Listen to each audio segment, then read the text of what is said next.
butter. I lost brain them AC for you. Saving the barrel and cutter. Saving the barrel and shot. You didn't cut him and put. He didn't put his life on the line. Plug him. Blow out. Go ahead. Get close.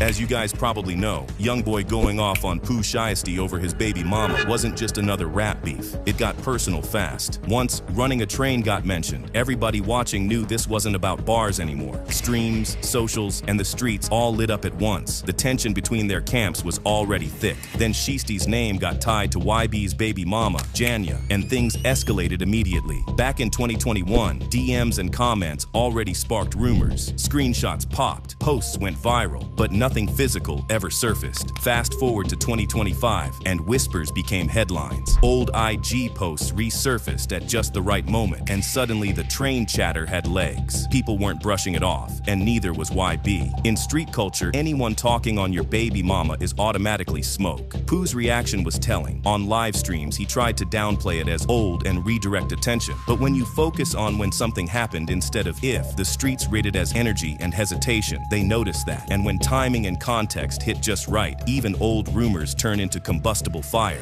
Right after his release, Pooh hopped on Bendadon's stream for a victory lap. Fans went wild, chat moving fast, and he teased new music like nothing was wrong, until Rakai called in and asked about 4KT. Pooh said, "What's that?" That wasn't cluelessness, it was strategy. Ignoring Youngboy's set, his flag, his movement, colder than any diss track. In street culture, pretending the other side doesn't exist is a whole statement. By refusing to acknowledge 4KT, Pooh made it clear where he stood. Loyalty to Lil Durk and OTF comes before anything else, and that loyalty runs deep. Durk caught Pooh at his peak, helped him blow up on Back in Blood, and kept him relevant during his federal case when the rest of the industry went quiet. Loyalty like that isn't optional, it dictates moves. Once you ride with Durk and OTF, you inherit the enemies too. That's why Pooh immediately shut down Youngboy's camp on that live stream. It wasn't accidental, it was loyalty in action. Everything traces back further though. King Von's death on November 6, 2020, flipped the entire scene upside down. Outside the Atlanta Hookah Lounge, Von threw the first punch, chaos erupted, and shots went off.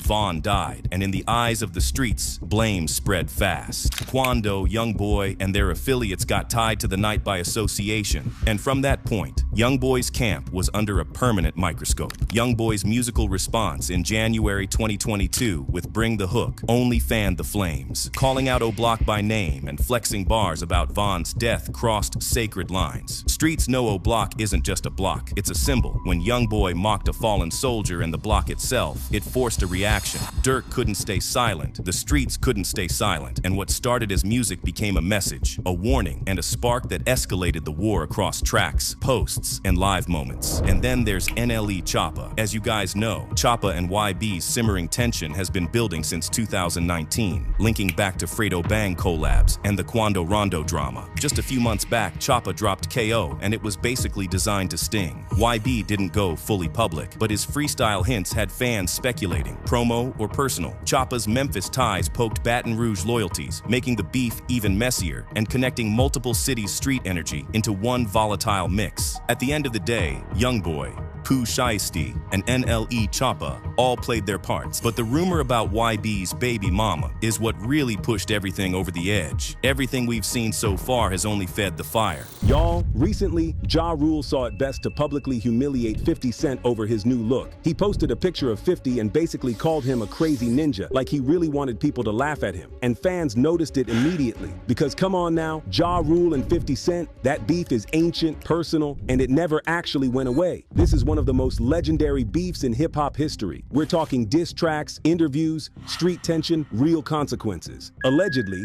Ja even tried to have 50 unalived back in the day. And 50, he responded by buying all the VIP tickets to Ja Rule's concert just so the venue would look empty. That's the level of hatred we're dealing with here. Did you really buy Ja Rule's tickets, like seats at his concert? You did? Cheap tickets. The tickets were very affordable. Right. They was on like StubHub.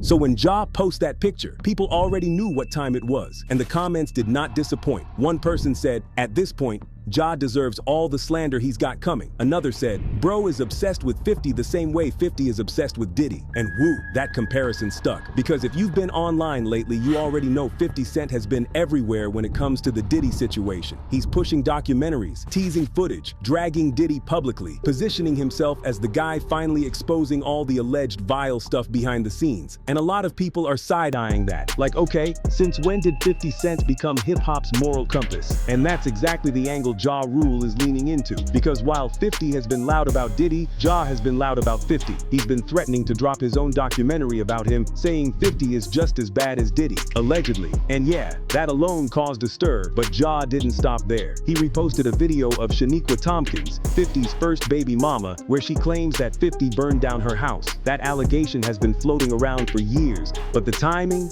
very intentional.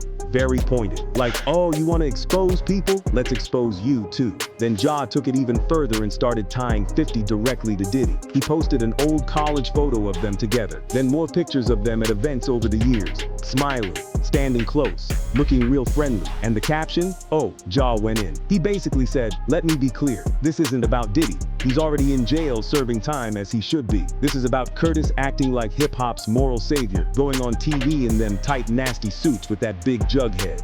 When you're no different, allegedly. Then he added, I wonder when it went wrong. They look so happy together. And the internet went crazy, because now people weren't just talking about Diddy. They were digging into 50's past, his connections, his history, his image. Folks started asking uncomfortable questions, like how close were they really? And when did 50 decide he was above all this? So I guess the story got back in the hood of what happened, and so 50 used that as his in to have something to say about me. And as if that wasn't enough, Ja started pushing the #No50 hashtag like his life depended on it. It started to feel like he was actively baiting 50, begging him to respond. And here's the thing, 50 hasn't said a word yet. And that silence, yeah, it's loud. Some people think Ja is just bitter, like he can't stand that 50 is still relevant, still controlling narratives, still winning. Others think Ja might actually be sitting on something real and is warming up the audience before dropping it. But the real question is this, is Ja actually trying to expose something serious? Or is this just another chapter of him trying to get 50's attention? Because from the outside, it looks like he's throwing everything at the wall. And if history tells us anything,